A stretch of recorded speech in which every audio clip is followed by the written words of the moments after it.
You don't need revenge. Let me say that again. You don't need revenge. Because life itself has a way of balancing the scales. Think back to the person who hurt you. Maybe it was a lover who betrayed you, a friend who backstabbed you, or a colleague who smiled in your face while plotting your downfall. At the time, it felt like they won. They walked away laughing while you were left bleeding. But here's the truth.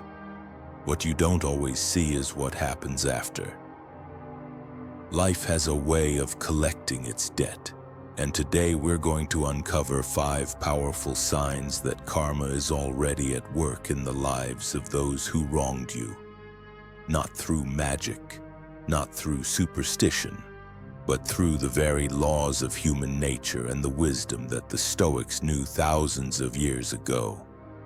Stay with me, because once you recognize these signs, you'll never look at betrayal, heartbreak, or injustice the same way again. And if you watch until the end, I'll reveal the ultimate Stoic truth about revenge, why your strength lies not in what happens to them, but in how you rise above it. Let's begin. Sign 1. Their restless mind becomes their prison. The first and most profound sign of karma at work is not something you can see on the outside, it's what's happening in their own mind. Have you ever noticed how people who hurt others always seem restless? They can never sit still. They jump from distraction to distraction, from one party to the next, from one relationship to another, chasing anything that can silence the noise inside. But no matter where they go, they can't escape it. Marcus Aurelius once wrote, "The soul becomes dyed with the color of its thoughts." When someone deliberately hurts you, when they lie, cheat, or betray, they stain their own soul. At first, it might look like nothing is wrong. They laugh, they post smiling pictures, they appear happy, but deep inside, their mind is no longer a safe place. It becomes a prison. They wake up at night with thoughts they can't control. They replay the betrayal in their head. They feel the weight of guilt, even if they'd never admit it. And guilt has a way of poisoning peace. It's not always dramatic, sometimes it's subtle. A constant itch of unease, a paranoia that someone will do to them what they did to you. You see, the Stoics taught that others don't hand down the greatest punishment. It's self-inflicted. Because a guilty conscience is relentless. You can escape people, you can escape places, but you cannot escape yourself. That is why those who hurt you are already being punished most brutally. Their restless mind never lets them breathe. And here's the kicker. You don't need to see it for it to be real. You don't need proof. Because nature never lets corruption sleep in peace. But that's only the first stage of karma. Restlessness is just the beginning. Because once the mind collapses, the peace they once flaunted begins to shatter. Sign 2. They slowly lose their peace. Let me ask you something. What's the one thing every human being wants at the end of the day? Not money, not fame, not attention, it's peace. Think about it. What good is all the money in the world if you can't sleep at night? What good is success if your stomach is in knots from anxiety? This is the second sign that karma is dealing with those who hurt you. Peace begins to slip from their hands. It starts slowly. They lose the ability to enjoy life. They might smile in public, but when they're alone, they feel the emptiness pressing on them. They start drowning in overthinking. They pick up bad habits to numb it. Alcohol, drugs, toxic distractions. But those only make the emptiness louder. Seneca wrote, "The punishment of a guilty man is to live with himself." The truth is, hurting others creates a wound in the soul. And unless they repent and heal, that wound festers. It shows up in the form of anxiety, restlessness, irritability. They become short-tempered, frustrated, always searching for something but never finding it. And here's the cruel irony. When they hurt you, they thought they were breaking you. But what they broke was their own ability to ever be truly at peace. They will forever compare, forever chase, forever run. And while they may appear strong on the outside, inside they're collapsing. But peace isn't the only thing they lose, because the universe has a way of stripping away the very connections they once relied on. Sign 3: isolation from others. Here's the third sign that karma is unfolding. Life begins to isolate them. You see, when someone betrays or manipulates others, it doesn't just hurt you. It changes how everyone else sees them. Slowly but surely, people begin to keep their distance. Friends stop trusting them. Lovers hesitate to get close. Even family grows tired of the lies. At first, they might still have a crowd around them, but over time, the energy shifts. People sense something is off. Because here's the truth. You can fool others with words, but you can't hide your energy forever. And eventually, the same way they betrayed you, they betray others. The same way they lied to you, they lie to others. And life begins to make them taste the same poison they poured out. The Stoics understood this deeply. Epictetus said, "When you want to know who someone really is, watch how they treat others." And people watch. They notice. They remember. Sooner or later, the crowd they once entertained grows thinner. The phone calls stop. The fake friendships collapse. The attention they once thrived on evaporates. And suddenly, they are alone. This is karma in its rawest form.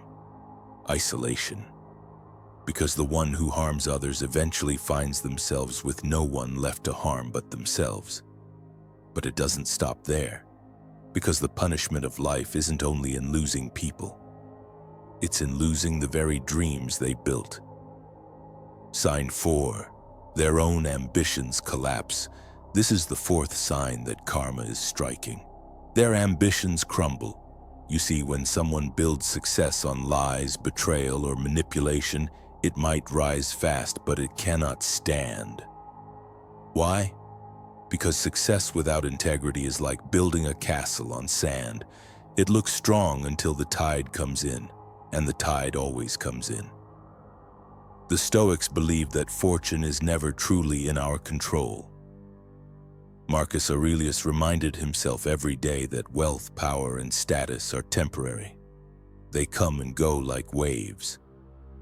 So what happens to the person who used their power to hurt you? They lose it. Their career starts collapsing.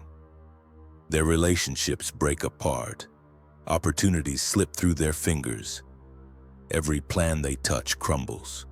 Because life has a way of removing the blessings from those who misuse them. And here's the thing, it doesn't always happen overnight. Sometimes it takes years, but when it does, it's brutal. Because nothing is more devastating than watching everything you once relied on fall apart. This is why you don't need to seek revenge. Because revenge would be too small compared to the collapse life already has in store. And that brings us to the final, most devastating sign of all.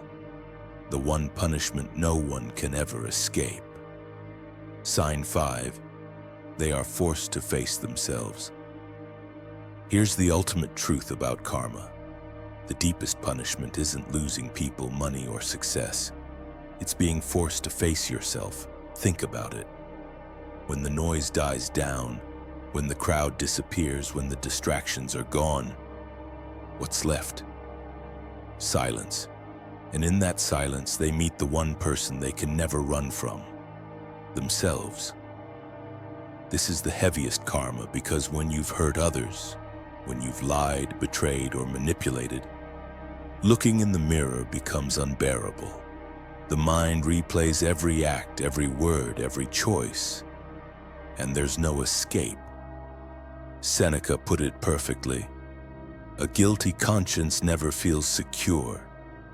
They might try to numb it, they might drown it with substances, distractions, or empty pleasures. But the moment life slows down, it all comes rushing back. This is why some people never stop moving. They're terrified of stillness, because stillness forces them to face the truth. And here's the beauty of it. While they are trapped in their own mind, you are free to grow. While their past haunts them, you are building your future. While they are stuck in regret, you are moving in strength. That is the ultimate difference. Now let's bring this home. The 5 signs that karma is already working on those who hurt you are: their restless mind becomes their prison. They slowly lose their peace. Life isolates them. Their ambitions collapse.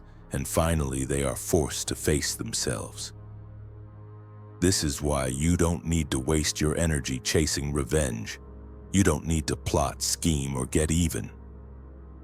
Because the punishment life delivers is always far heavier than anything you could create. And here's the stoic truth. Your job is not to make sure justice is served. Your job is to make sure your soul remains untouched by bitterness. As Marcus Aurelius said, the best revenge is to be unlike your enemy. So don't focus on them. Don't keep checking if they're suffering. Don't let their memory poison your progress. Instead, focus on you. Because while they are trapped in the web of their own actions, you have the chance to rise higher than ever before. And when you rise, when you build peace, strength, and freedom in your own life, that's when you truly win. So let karma do its work. Your only task is to rise. If this message gave you strength today, don't just keep it to yourself. Share it with someone who needs closure. Drop a comment below and tell me which of these 5 signs you've seen in your own life. And remember, life always balances the scales. Trust the process,